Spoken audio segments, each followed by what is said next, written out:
por que você ora pouco? Talvez não seja o seu caso, mas é o da maioria das pessoas com quem eu falo sobre isso. Se não sempre, pelo menos em muitos momentos da vida delas. Se você, como eu, gostaria que a sua vida de oração fosse mais intensa, fica até o final do vídeo.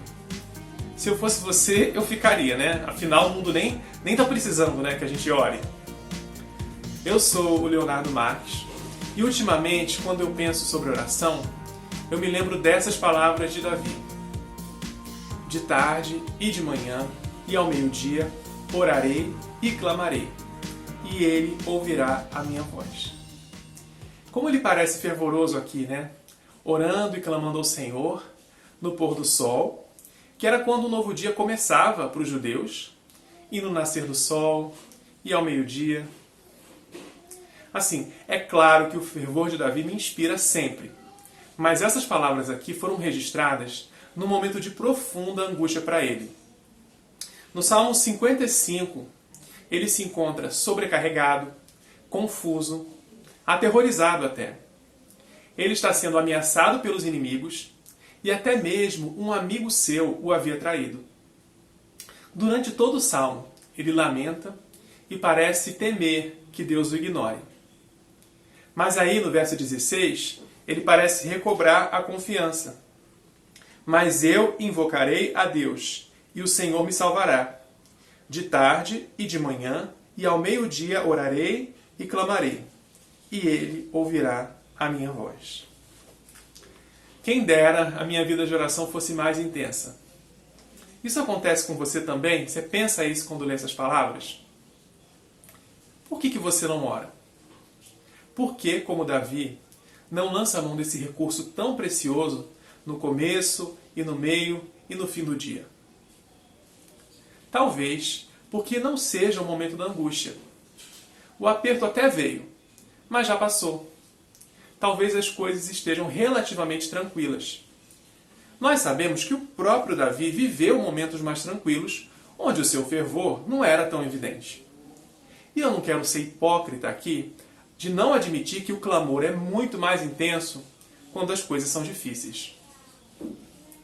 Mas será sempre assim a vida que vamos viver? A nossa vida de oração só será intensa na hora do sufoco, quando o perigo está às portas, quando a vida está por um fio. Será que o Espírito Santo não é capaz de produzir em nós um fervor que Deus possa usar para outros propósitos que não sejam o de salvar a nossa própria pele? Mas o pior é que talvez o momento da angústia já tenha chegado, não passou, e ainda assim você não ora, você não clama. Pode ser que você esteja anestesiado. De alguma maneira você se convenceu de que não é tão grave assim.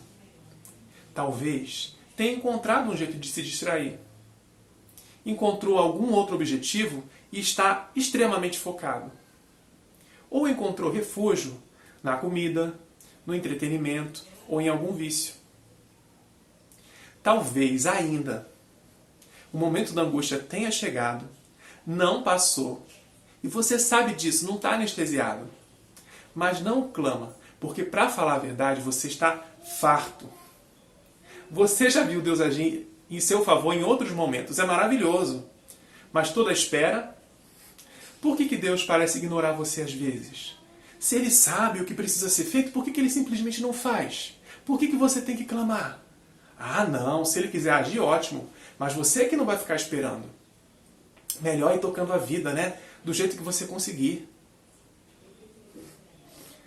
Você talvez não tenha coragem de admitir que essas coisas estão aí. Mas será que Deus não sabe? Olha, se é o seu caso, você pode admitir tudo isso, falar para Deus e no final, depois de botar para fora, ainda dizer: mas eu invocarei a Deus e o Senhor me salvará. Olha, eu não faço a menor questão dos momentos de angústia. Tá, tem toda a questão do aprendizado e tal, mas se eu pudesse, eu dispensava todos eles. Todo o sentimento de incapacidade, né? De não saber como as coisas vão terminar. eu pularia isso numa boa. Só que Deus incluiu essas coisas no programa dele para a minha vida. E eu sei que ele é bom. Eu sei que todas as coisas cooperam para o bem daqueles que o amam. Me responde aqui nos comentários, né? Se você está satisfeito com a sua vida de oração.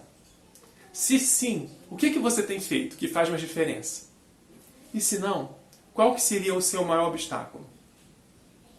Eu não sei o que aconteceu entre o versículo 15, quando Davi estava amaldiçoando os seus perseguidores, e o 16, quando ele reconhece que precisa clamar a Deus. Mas nós podemos pedir para que o Senhor nos desperte da mesma maneira. De um estado de displicência, ou de apatia, ou de amargura, para um estado em que clamamos de manhã e de tarde e de noite, com a certeza de que Ele nos ouve todas as vezes. Onde você pode, por experiência própria, como fez Davi, dizer para os outros: lança o teu cuidado sobre o Senhor, e Ele te susterá. Nunca permitirá que o justo seja abalado. Pessoal, se inscreve no canal, dá o seu like, assim você me ajuda demais. Um abraço e até a próxima, se Deus quiser.